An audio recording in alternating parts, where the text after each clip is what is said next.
to the show.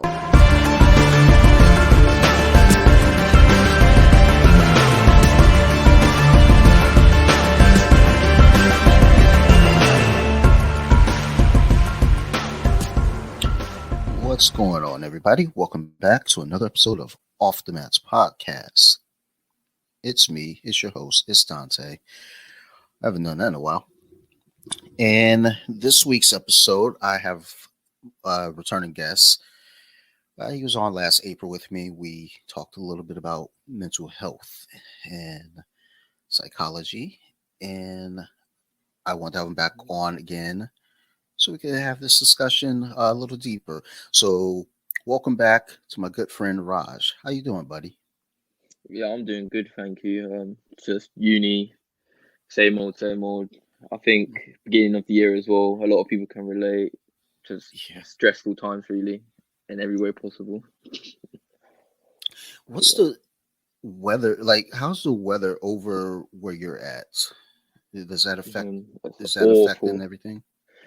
Yeah, no. Actually, this is weird. A lot of my friends I've been speaking to, they were saying that it's definitely a seasonal thing because when it comes over to winter, everything just goes downhill, and I'm starting to believe that as well. I think during winter is when a lot of people's stress levels rises and the mental health goes down. So yeah, I think the weather in the UK definitely does not help at all.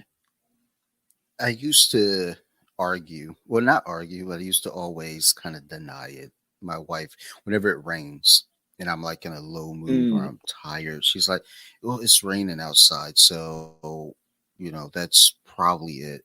And I was like, "No, yeah, no, it's not that." Because I would always say, "Oh well, I enjoy the rain," which I do. I do enjoy the rain, but you know, it does have an effect on the mood. But I try to deny that it does. So I get it. yeah. Oh, Another friend of mine was actually telling me about full moons and how a full moon can affect mental health as well. I didn't believe it at first, but then every single time it's a full moon, I look at it and be like, okay, it's got to be that then. I remember being a kid in elementary school, and my teacher, whenever there's a full moon, like the kids are all crazy and just chaos in the classroom. And the teacher would always say, "Must be a full moon." But yeah, the weather definitely plays a factor. Here, it's been snowing the last couple of days, and Oh, it's unbearably cold here. Like, when it's cold, you really don't get to go outside and enjoy, like yeah. nice fresh air. There's some people that like going out for those walks in the cold, but not me. Yeah, Uh, no, there's no motivation. I feel like when the weather is bad, everyone is like very less motivated to do stuff. So they just sit indoors and like not do much, and it affects your mental health in a way. yeah, absolutely. I mean, it's. I try to for myself. I have treadmill in here. Weights. I Hmm. try to keep stuff available at least for me to move around and be active. And again, doing the podcast helps when it allows me to at least communicate with people because a lot of people Yeah, they don't like to talk on the phone. And as we were talking before we started recording, I like to hear voices. I want to know, yeah, your cadence and the tone and what's going on. So it's definitely a factor. So part of why I wanted to have you on here as well, just kind of having this discussion selfishly, just wanted to kind of talk about grief a little bit. It's a yeah, weird time of year for myself, and definitely. Yeah, and I was like, you know what? Let's kind of talk this out and figure it out. As I don't know, I've mentioned before on some episodes, my therapist, she's stepping down, so I was kind of in a weird spot where she was like, I could connect you with a new therapist. yeah. But I was like, I don't know if I really want to start over. Which I've been with my therapist for 11 years. Mm. Yeah, So it's hard to open up again from the beginning to someone else once you're already comfortable with that one person that you can go to. yeah, yeah. It was like the ending of a TV series, like the series finale that you were Yeah, talking about. She's like, remember when you first came here, this, and this, and I watched you, get married, you became a father, and I was like, wow, you're right. Like you've been there for some of the like those events, and that's so crazy. And it's just weird thinking like now I got to find someone else to open up, hope to build a rapport with. But yeah, but basically, this time of year, I usually have a tough time with just having lost very very close people several years back, and I was like, you know what? yeah, Let me talk to Raj and like let's have a conversation about grief and yeah, just the effect it has on our mental health and just yeah, definitely. With me, the reason for what I do now with open talk, one of the main reasons behind it, there was a few other things what like motivated me to do it, but one of the main reasons why was a loss of someone in 2019 around April time, and I think it was someone that I've known since childhood. I grew up with them, and like I'd say I lost them I lost them the worst possible way you could. Like it was very difficult for me to take in, and also there's a lot of guilt behind their passing away as well. Like I could have done something for them to still be there. I remember when it first happened, like the first few days, my mental health was at its lowest. I wasn't eating properly, drinking. I was avoiding going out, sitting indoors, crying most of the time over it. And then it's hard, it's just hard. You at first you don't know how to deal with it because you're confused. You're confused about how you feel. You're confused about just like about reality in general, like how you're gonna deal with it in the real world. But then I feel like over time I learned to live with the loss, and I've just used it to motivate me even more. And like I think they're passing away for me is a constant reminder of just being strong, don't be alone, be careful who you trust, and yeah, I just use it to motivate me really and make sure what happened to that person doesn't happen to anyone else. You got to learn to live with it. And there was this quote that I came across a few months back when someone reached out to me about one of their griefs that they're dealing with. I think it was like the passing away of the dad. And I came across this quote, and it was like, when we lose someone we love, we must learn to not live without them, but to live with the love they left behind. You've got to live with those happy memories, and those happy memories are what you should live for. So yeah, it's very difficult, and sometimes you need those answers in life that you don't know when someone's passed away, like why they're passing away, why has this happened. But a lot of people tell me as well when I like to talk to them about these stuff, like everything happens for a reason. Like I'm a religious person, and I believe like God makes certain stuff happen for certain things to come into place. I know it's obviously at first when people used to tell me everything happens for a reason, I was like, stuff like this should not be happening for a reason. Like someone dying that's close to you, that should not be happening for a reason.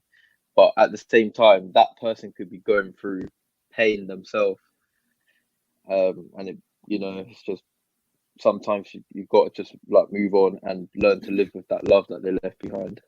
But it will always be in your mind. Like for me, that the person that I lost is always in the back of my mind. absolutely that when my buddy passed away. Well, he and his brother both passed away three months apart.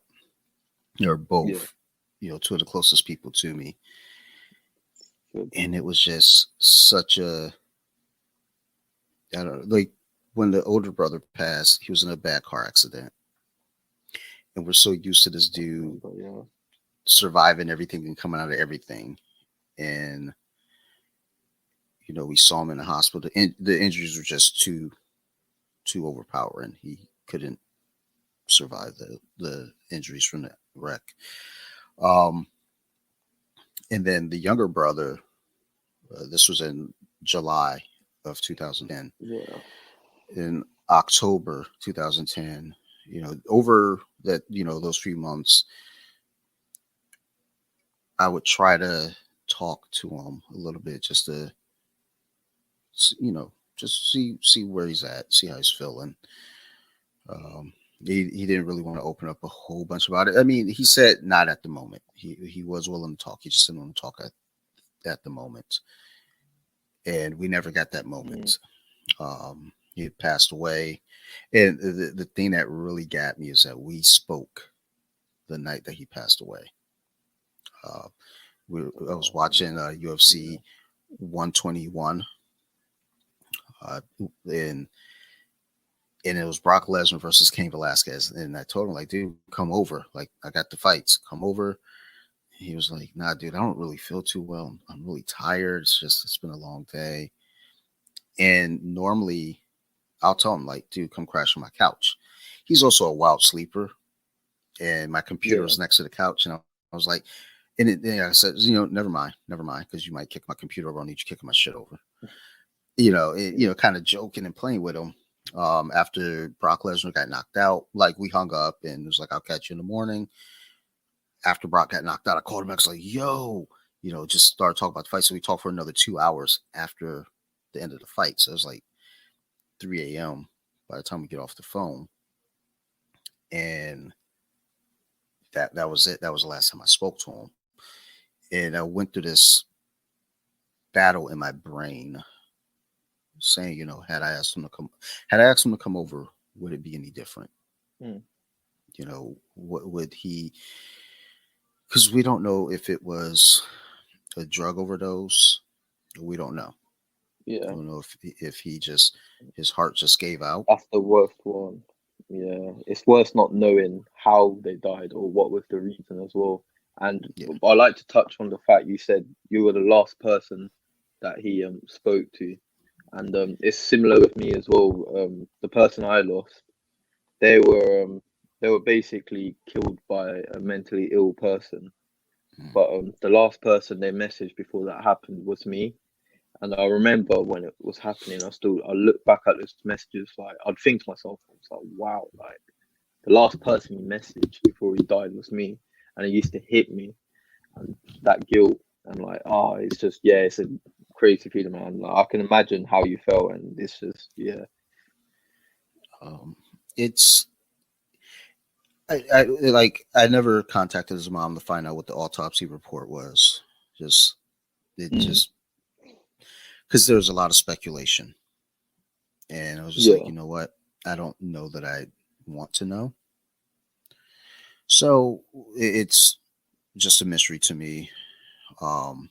It was right before Thanksgiving, so Thanksgiving, my brother-in-law's in town, and he's just a very, he says what's on his mind, not in that way of like, I'm going to tell you how it is, but it's like, curiosity. If he has a question, he doesn't hold back the question. He asks the question no matter how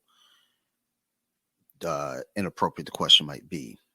My friend passed at the end of October, so about a month in between. So Thanksgiving time, and, my sister's talking to me about it. My fiance at, we were talking about it, and the brother-in-law comes over because I still had his phone number in my phone. I think I still do now. I've never deleted his phone number. And he goes, don't you think that's kind of morbid to hang on to his phone number? And and with my brother-in-law, I don't hold back either. Like, he may ask questions that, he's not being hurtful. He's not trying to be hurtful. But when I when I answer back to him, I have every intention of being like, letting them know, like, I don't like what you said, and, when he said that, it was like, I cut deep, because I turned back to him. His mother had just passed 2 years prior. And I said, well, you keep pictures of your mom. Do you think that's morbid? And it wasn't appropriate for me to respond that way. But it's like, look, dude, it's a phone number. Yeah. Like, some people wouldn't understand, like, unless they've been in your position. I have the same thing. I still have that person's phone number, photos. I still have a personal gift that he gave me. Like I have this harmonica. I'm not really a music person, but he gave me a harmonica when I was younger, and I still have it with me now. But another thing as well I'd like to touch on is that you said that you never reached out to the mum to check the autopsy report. But do you think bringing closure might help you a bit more mentally? Because I don't know about you, but with me in certain situations, like I don't know, like with other people as well, like when they have a breakup and say the partner doesn't give them a reason why and you don't get that closure, it will be sitting in your mind for ages and ages. But I was wondering with you, like, do you think maybe if you knew why, it would help you bring closure a bit more? Well, how do you I think about that? I at one point about 6 years ago, I thought Yeah. about it, and I wanted to reach out to his mom. Hmm. Um, I think for me, and I know that he had a drug problem, Yeah. so I think for me, it's it's like I don't want to know because if it is in fact, an overdose, and I don't know, there are circumstances that were weird a week prior. He Yeah. visited another friend, and it was a really he spent the entire day with one of our good friends, and um he talked about just everything. He opened up, and our friend said that it sounded like he was intending to check out. He That same night he actually stopped by my house just for a couple minutes, and we stood outside and talked. And he Yeah. seemed fine. He seemed like himself. When we were talking on the phone, he seemed fine. He seemed, but that's the thing though too. If somebody's intending to, um, you know, do harm to themselves, they don't necessarily broadcast it. You know, Yeah. they may carry on as normal. May go out and buy groceries, Yeah. which he did. Yeah. He actually did go out and buy groceries after work that day. Uh, you know, fridge full of food. Yeah. And just carry on with life. Um, if it were an overdose, I truly believe it was accidental. But I also Yeah. want to believe that it was just, I know he was hurting. I Yeah, man. I say to myself, he died of a broken heart. His brother was his best Yeah, friend, definitely. and when we did kind of briefly talk about his brother's passing, he said, my rival was gone. You know, Mm, yeah. and he was like, "What do I do without my rival?" Um, so in my make believe world, there was a broken heart, and Yeah. I just kind of left it at that. um, Let's see. You seem to know him better than most people around him, and you're saying like he died from a broken heart. At the same time, I think no one around you, this for anyone, like no one around you will know how much you're suffering inside.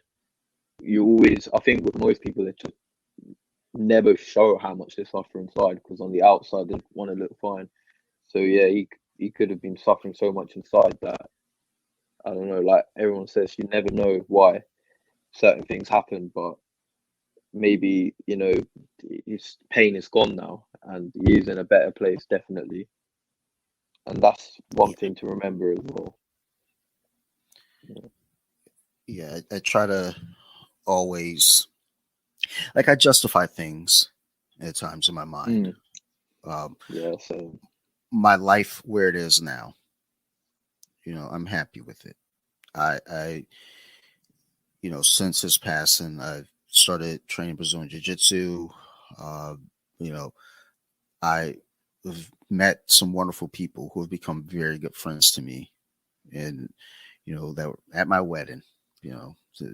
These people were, you know, very helpful in helping me cope.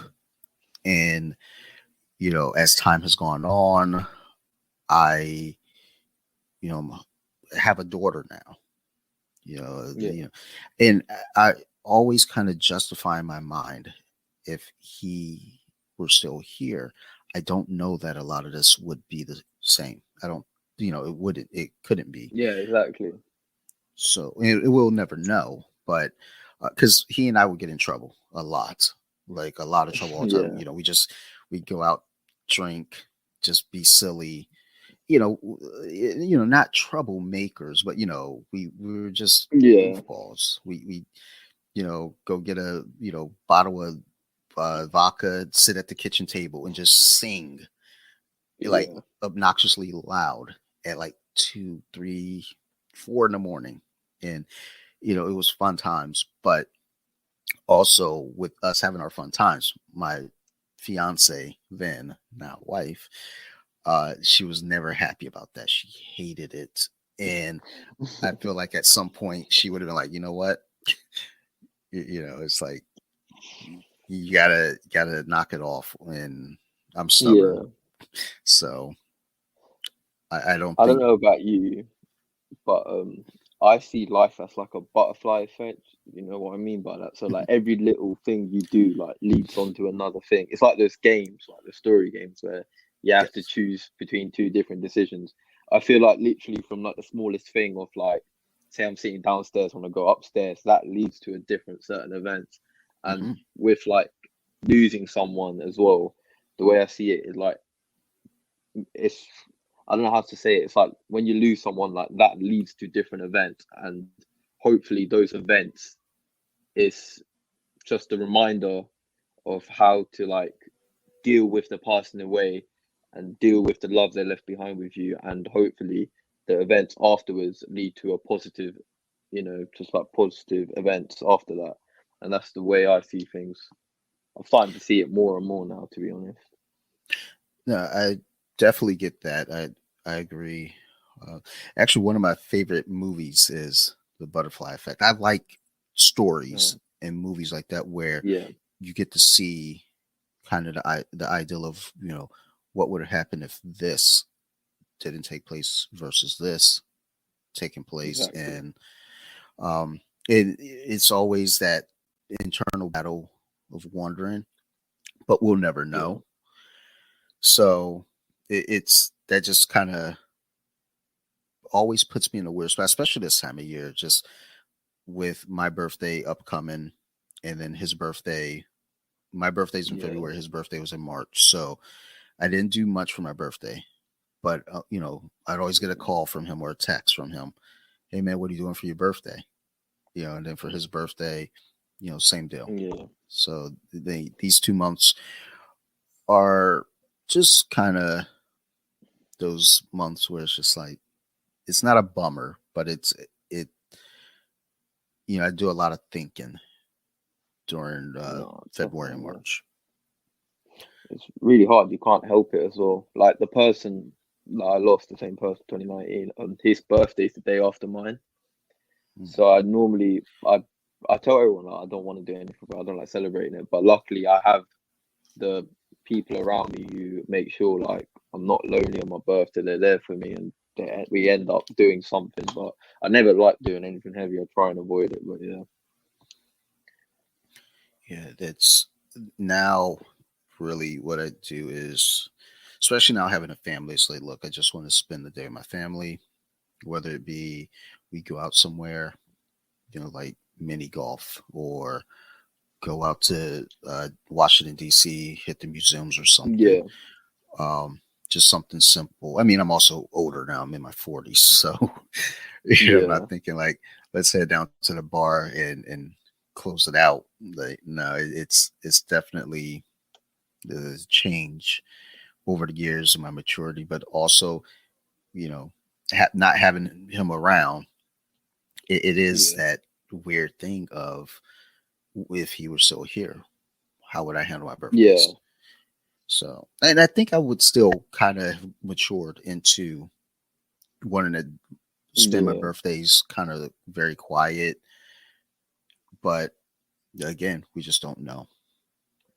Yeah, I like the fact that you touched upon like going out with family and stuff. Obviously the people around you sometimes may not know how you're feeling, like when you're hurting and stuff. But a quote I literally came across like 2 weeks ago that it made me think a lot was, if you don't heal what hurt you, you bleed on the people that didn't cut you. And I feel like in situations like this, you lose yourself, but when you're like forgetting about yourself, you also forget around the people around you who also care about you. And it's important, like you make sure, that it's exactly what that quote says: don't bleed on the people that didn't cut you. Like you've got to think about them as well, in a way. Yeah. And in the very beginning, that was extremely true.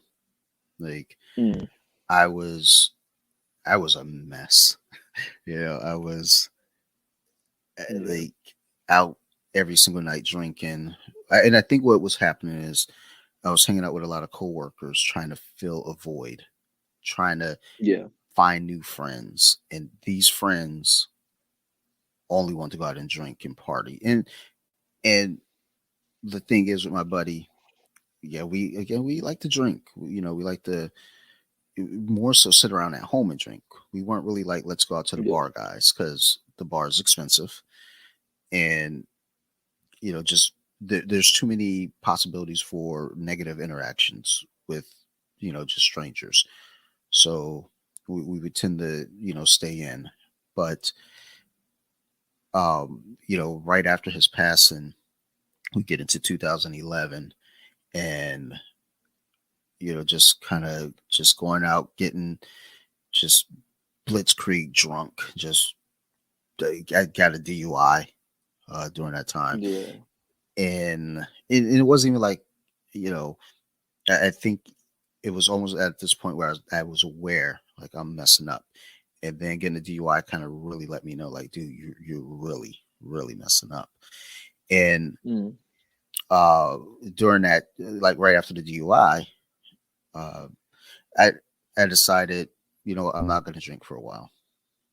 I'm gonna I'm gonna make a point to go out and not drink, because part of the conditions of getting the DUI charge, driving under the influence, mm, um, like you have to go to Alcoholics Anonymous. And yeah. I was going to AA, and they were telling me, you know, all these horrible things about me. I was like, none of that is true. Like, Yeah. I made a poor decision, and Yeah.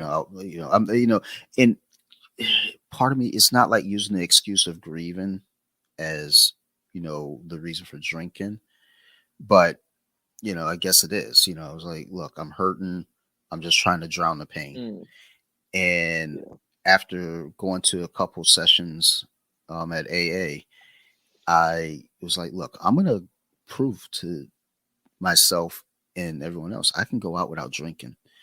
And Exactly. I would, but then that's when I realized everyone that I was going out with, that's all they wanted to do was get really, really drunk and be silly. And now I'm the sober one, looking at everyone, like just being these characters. Um, Yeah. and when it came time for my birthday, I didn't have my license because it was suspended. Or no, they took it Oh, away. okay. They took my license Yeah. away. And the weird thing, and I joke about it a little bit, but when you get a DUI, you're supposed to lose your license Yeah.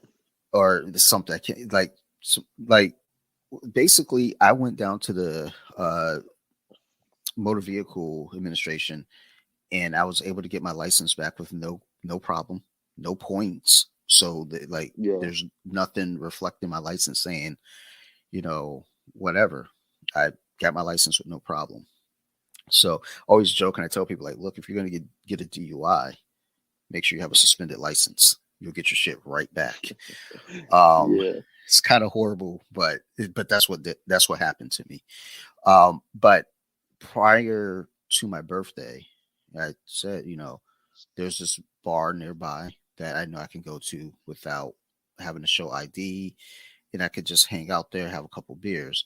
I wanted to go there for my birthday, and everybody was like, "Let's go out to Baltimore. Let's let's go out to Baltimore for your birthday." I was like, "Oh, I don't want to go to Baltimore for my birthday. Number one, and number two, I don't have ID, so I can't go to Baltimore." Uh, And they reluctantly went to the smaller bar with me, and that's when it kind of really clicked. It's like these motherfuckers aren't my friends. Like they just want to go out and party. yeah, So I had to pull back, reevaluate, yeah, um, and that hurt because I realized it's like I'm doing this trying to cover up, that pain of losing my buddy. yeah. Um, so I Yeah, don't it's know. definitely important when when you're in a situation like grieving or like in any situations where you're mentally low, you're around yourself the right people. You have the right people around you who will actually help you get through with stuff like that and not like making it worse. I know like especially with grieving, you try and forget the pain, go to alcohol, you go to weed, you might go to drugs, but you gotta what I'd like to tell people as well, put yourself in someone else's shoe that's close to you, someone that you love. So, like, say someone's grieving a loss and like they have siblings. Would you like to see your sibling in your situation where you're drinking away, you're doing drugs to forget the pain? No, you've got to remember, like, you gotta not lose yourself in those situations and you gotta stay strong. And one thing I like to remember as well is that that person's watching over you. Like with you, I know for a fact the two best friends are watching over you. They're seeing your every movement. They're making sure you're right. You wouldn't want them to see you hurting like this. They'd want you to be doing well, stay strong, stay motivated, and keep it like that. And it's just important you don't lose yourself in those situations. And like you said, like with those people that you hang around with, make sure you're around the right people in those times. Don't lose yourself. Yep. Uh, it took me some time to figure it out. And even looking back on it, my wife, she was in my corner the whole time. And well, Mm, and I was just pushing her away. I was just, yeah. I because what I needed isn't what I wanted. You know, what I wanted was, I just want to surround myself with people, friends, lots of people. It's like, it's like the ideal of having, a close knit circle is not something I wanted. I wanted just to have a bunch of people to pick from because in my mind, it's like, well, if I lose one, I got a bunch of others to choose from versus having a smaller circle. It's like, if I lose one, this shit's going to hurt again. And I don't want to hurt. So, Mm, it's like everyone's interchangeable at this point for me. And my wife was there the whole time. And, you know, she is a saint, because she put up with the chaos, and I can't thank that woman enough. So it's really just it's just tough looking back on that now, and I mm, try to I don't even justify anything. It's like, look, I was just not in my right mind, but yeah. you know it's it's growth. I've known now moving forward. Mm, Also, again, you don't, mature. yeah. You don't think straight in those situations. Like with mine, in 2019. So when the incident happened, I was like, okay, I'm gonna avoid everyone. I don't want to talk to anyone. I was in school at the time. I was in year 13, leading up to my A level exams, which is important to get into uni. And I remember I took a week off. I was like, I'm not going to talk to anyone. And then 2 days after, it came up on our local news what happened. And then I had people like messaging me that I had friends messaging me, and then I had people that I know that didn't like me or like they didn't really like, like liked me before, and they're just trying to like, to get involved for no reason. And then that led up to me having to put up like I put up it was in Snapchat, and I put like a little statement up, and I was like, I don't want anyone to like message me like I'm fine. It's a difficult situation. I don't want to get into it. And I had a load of different people messaging me, from close friends to people that argued with me literally a few days before it happened. Now they're trying to tell me, "Oh, I'm here for you. Don't worry." And after seeing all of that, it made me realize like all these people didn't want to talk to me before, or they didn't like fuck with me before, but now they're all of a sudden they're acting like they care. And I remember I saw that, and and I just thought to myself, you know what, I don't need this. I deleted my Snapchat, I created a new one with like 3 or 4 friends, and then I was like, I don't need anyone. But then I say after this incident is when I got closer to my sister. Because me and my sister, we were grieving at the same time, and we both didn't feel like we had anyone to talk to. So at the time, we both openly spoke to each other about how we felt. That really helped a lot. It makes you answer questions in your head at the time as well that you couldn't answer before, and it helped a lot. And then opening up to my sister made me realize, okay, maybe I should open up to my friends a bit more, since my close friends a bit more. And there was like 2 or 3 of them that would come pick me up in the car, we'd drive, we'd talk, and it made me felt better. And even like I started going out after a few days, made me feel better. But yeah, it's important to have those type of people around you in those situations, and that you are aware of which type of people that you should avoid. That's one of the things that, as time went on, I realized, you know, there's just some Mm, people that I should have known shouldn't be in the picture.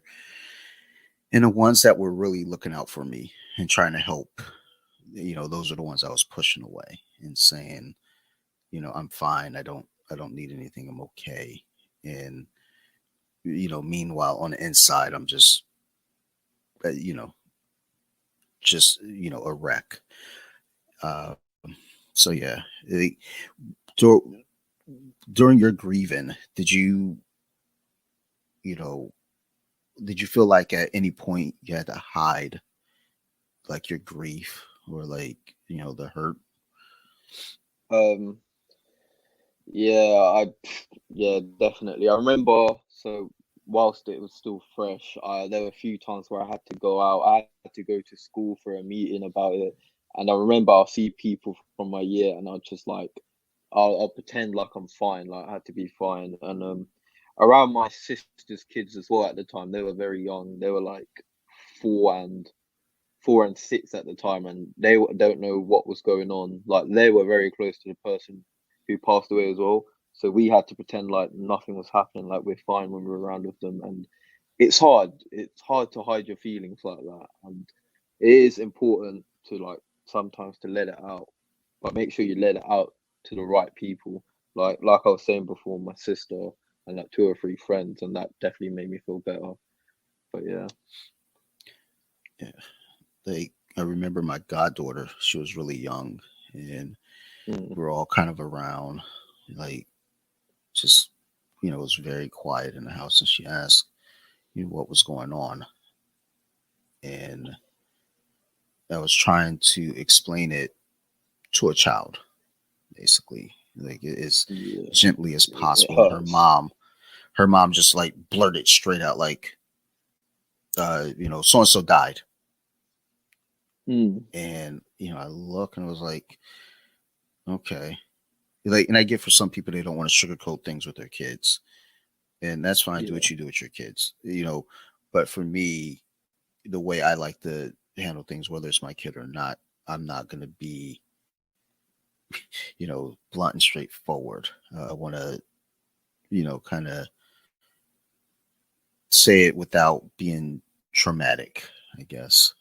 Uh, yeah, I think that was for me the only time I really felt like I had to cover up my grief.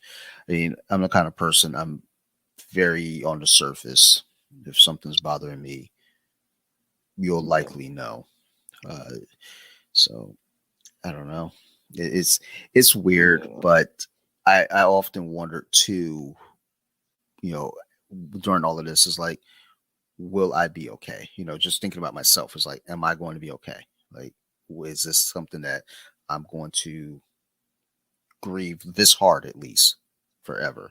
Yeah. Like, it's still grieve now, but it's definitely a lot lighter. It's Mm. not as on the surface. I should say not lighter, but it's not as obvious versus back then. You knew something was up. Now, I carry on. February, March. I change a little bit. I get a little more into kind of closed in, but I still Mm. go out and carry on with things. Like I said, my family is big big part of keeping the foundation intact. So, Yeah, but definitely. yeah, that was always kind of the question in my mind early on, was like, is this because these are the first people that I lost that were this close to me. I'd never had any No, real definitely, man. close loss. I had lots of kind of nearby people pass away, but these were like people that were in my every single day life. Yeah. And yeah, I was like, dude, how long is this gonna last? Am I gonna hurt like this for 20 Yeah. years, 30 years? The worst part of grieving for me is, so it's when it first happens. That is a lot to take in when you first find out it's happened. Like, you don't know how to think straight, and then when the funeral comes in as well, that is the worst. Because I went to a funeral a few months back. It was a like family, like one of my close friends at the time. We were close, and I was mainly there for him and his family. So I was tight with his family, and I wasn't. It was I wasn't close with. It was a baby that passed away as well. I wasn't that close to the baby or what, but just seeing like how everyone there was crying, they were mourning the death of this person. It was a lot to take in, and like when it's someone that you love and you're at the funeral, it's weird. Like, it's a weird feeling, and I just don't know how to explain it. Like it's not real. It's like a dream. It's Sure. just like a nightmare or something. But yeah, When you're in a situation like that, when someone else is grieving, how do yeah. you help? Like, how do you help them? Just be a good friend. Um, you gotta make sure you're there for them, and you gotta make sure that they're comfortable with people being around. Because when someone's grieving, they tend to like to be alone. Sometimes it is good to let them have the personal space, but at the same time check in on them.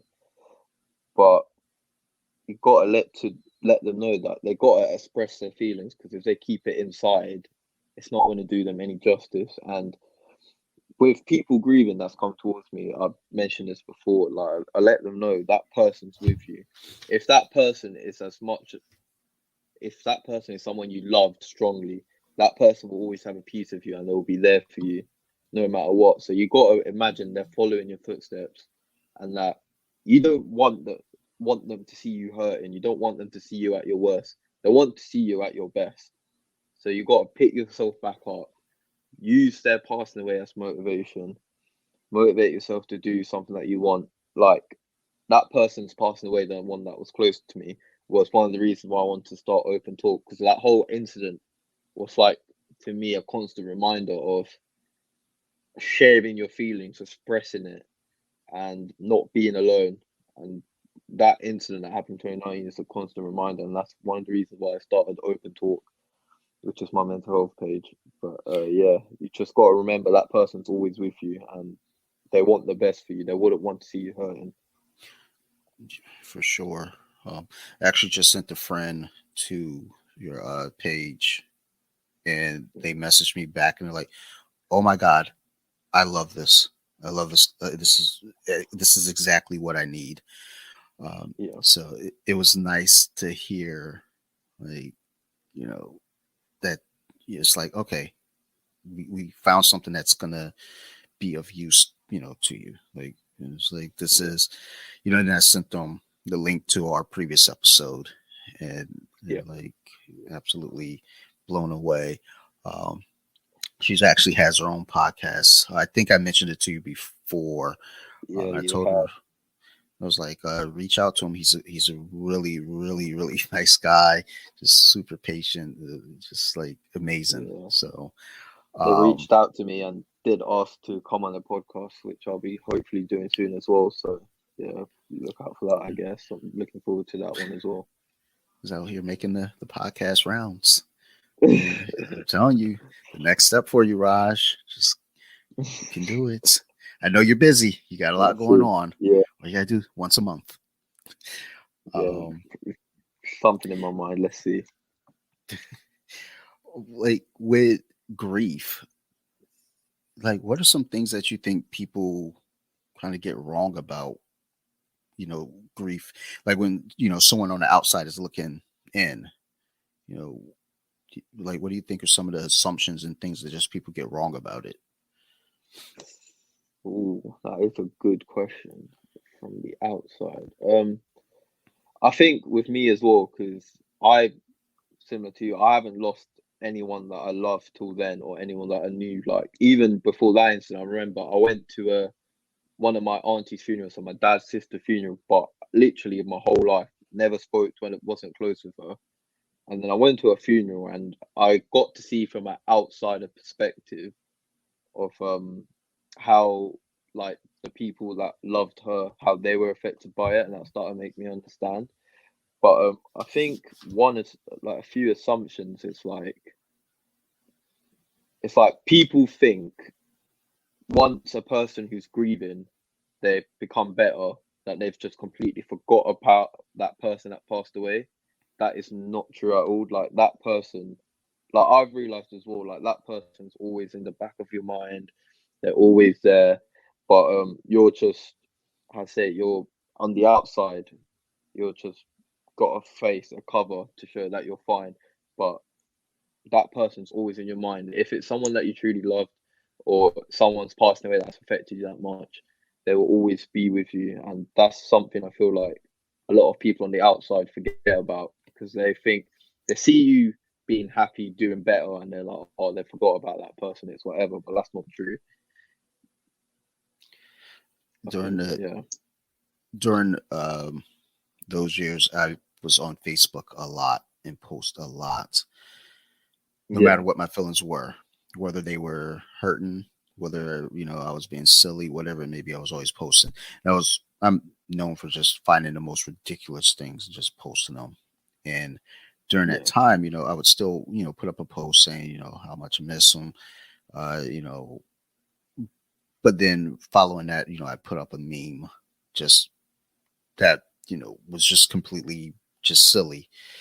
And it's like I always wondered about this. Like, do people think well, this is more so when I look back at the Facebook, you know, on this day, you know, in your Facebook history, I'll see me put up one post, and then the post like a few hours later is something whatever it may be a funny meme, and I would think it's like I wonder what people if people thought like, oh, this guy he's not really hurting, or if they're thinking, oh, he's covering up by trying to find humor. It's like, well, yeah. no, I'm just trying to live, just trying to get to the next step in life, the next day in life.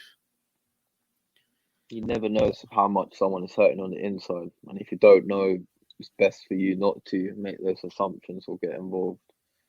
But yeah. uh, uh, do, do you think like support groups are helpful in that regard? Um, yeah, 100% actually, because you're in a group full of people who's that same feeling as you, they're in the exact same position as you. And when you hear other people of how what's happened with them and how they're dealing with it, it also helps you answer the questions that are running through your mind as well. So support groups definitely do help. And obviously there's other stuff as well that helps, like therapy and and like I always preach, talk, don't suffer in silence. Suffering in silence is gonna hurt you even more in those situations. You gotta make sure you're talking about how you feel, how grieving's affecting you, how that person passing away affected you. And trust me, there are people around you who will make you feel better 100%. But support groups are definitely up there because you're talking to people who are going through the same thing as you. I After getting the DUI, I was in AA, and then I had to take another group class basically every Saturday morning. And Yeah, in my mind, I always kind of said to myself, I was like, I guess these are my support groups. Like, mind you, these are people who had, similar charges as so no one's talking about deceased friends or relatives. We're all just, well, I actually never talked, I never spoke in the groups. I just mm, kind of, well, at least in the Saturday morning group, I would just go there and kind of listen to other people's stories as far as, their dealings with their drinking. And, yeah, during that time, I was kind of inside, just kind of, I wanted to talk about my friend. Yeah, mm, and I knew that that group was not that group. So I was like, shortly after, though, I did end up uh, seeking a therapist. And well, she was my therapist for a very long time. So I never actually got into a group setting, though. Just I don't think it hit my radar at that time, at least. It I guess, I mean, we kind of gone over it a little bit. I also wonder too, is like, with the ideal of a support group, if you can't get to one or can't, in some cases afford one, what would be like, you know, what would you suggest, to someone, if they can't necessarily find a group or even a therapist for it? yeah. Um, Definitely friends and family. Like I was saying, when I realized there are people out there who are just trying to like get involved or pretending like they care when they don't.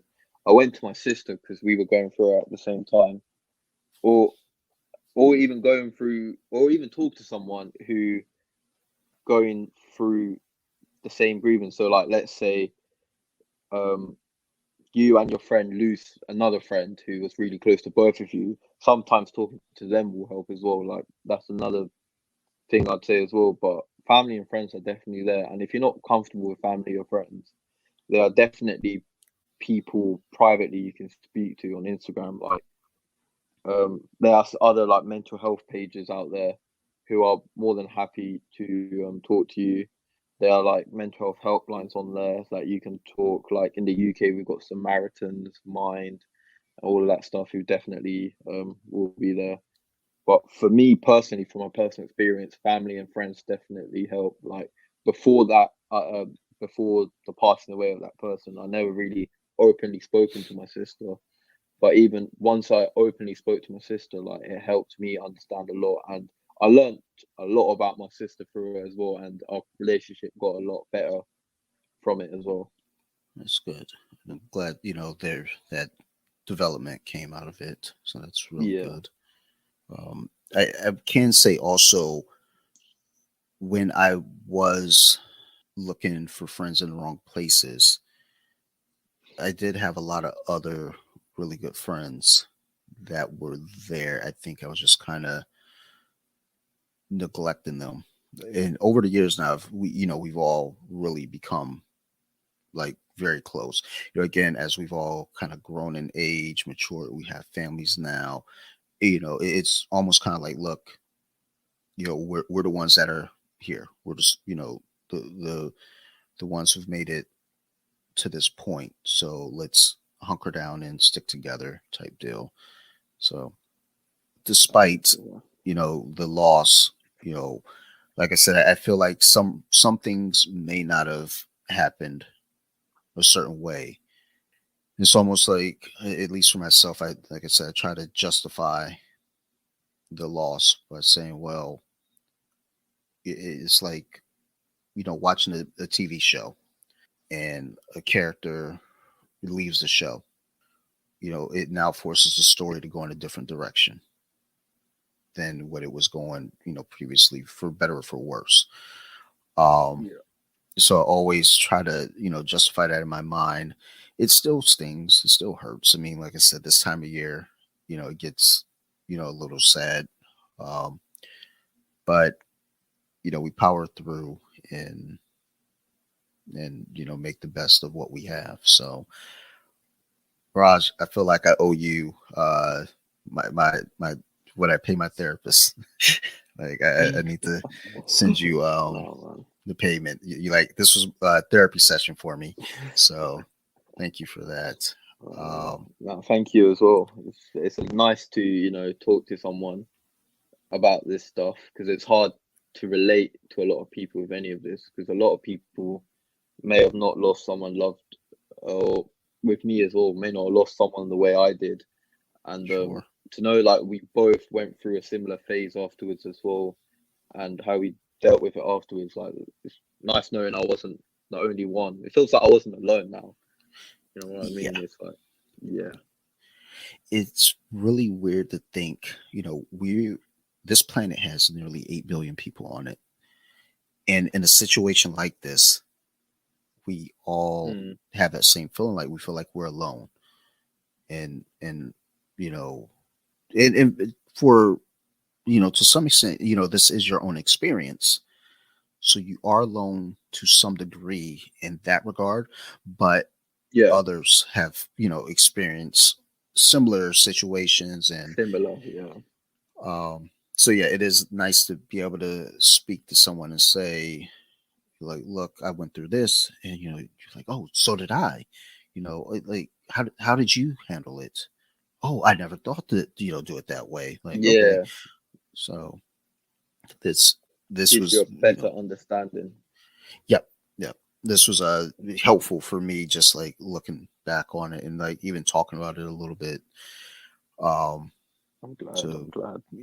thank you very much for doing this. Of course, man. This is big opportunities, and you don't really come across opportunities like this. And like you said, it's like a therapy session, to be honest. And I like that. I like that Yeah, a lot. that's part of what I use the podcast as, anyways, like therapy. Like I Yeah, want to talk with friends, and somewhere in there, I'm gaining some wisdom. You know, and hopefully people who listen to this can also really take from this if they've been in a situation, or those who have been in a situation. Hopefully this gives them a mm, better understanding of yeah. I have a former coworker who just recently lost their mom, and Oh no, that's I haven't reached out to them just because I, believe it or not, I just don't know what to say. it, it's it's it's just, difficult. It's difficult, definitely. yeah. But So it's just good to let people like that know you're there for them, really. But it yeah, is hard as well to like reach out to people who are grieving because you just don't know how they react, or you yeah, sometimes you just don't know what they're thinking. And but that's the whole point of opening up, talking to them, and yeah, sure, absolutely. um well, Raj, as always, again, thank you. I just can't thank you enough for coming on and doing this episode. Uh, you tell everybody where we could find you, and promote the page. yeah, sure. Yeah, my Instagram page is @_open talk, and I run my own website as well, which is linked in the description of my page. And literally, all I do is I let people know not to suffer in silence. I share mental health related stuff, and if you're suffering or you need any advice, or if you just need like a friendly chat or someone to talk to about life in general, my DMs are always open. So yeah, and thank you again for letting me on. I really appreciate it. No, no, no. Thank you. Like, I always feel like I know you're busy, and I'm like, I don't. It's like I've wanted to reach out to you like for months, and it's just like I know he's busy. I don't Yeah, want to, like, let nah, me, like hey, you got some free time? Maybe. I don't know. So I greatly appreciate everything that you've done. So thank you so much. For all the listeners out there, thank you as well.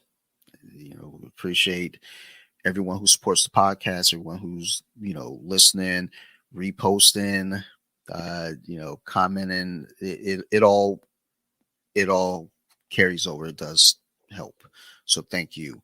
If you all have any questions, concerns, reach out to me, Off the Mats Podcast on Instagram or bjj.wiki on Instagram. Um, also, offthemats2020 at gmail.com if you want to send me an email. I check them sometimes. Um, Big shout out to our good friends Eric and Ali over at Armbar Attic. Go check out the website. Go check out their Instagram and TikTok. Like a couple of great kids over there that are they're doing it. So go give them a follow. Go check them out. Um, Go also check out my new podcast. So you like horror? It's a horror movie podcast. It's done twice per month. So go check that out. The latest episode is out right now. It's about zombies, and I do it with my wife. And I will have an upcoming episode coming out talking about haunted houses and ghosts. So check that out. And last but not least, big shout out to my guest here today, Raj, who operates Thank you. Open Talk. So thank you, thank you, thank you. Um, remember, guys, I love you. You guys keep listening, and I'll keep making the show. Thank you to everyone, and we'll be back next week. Bye.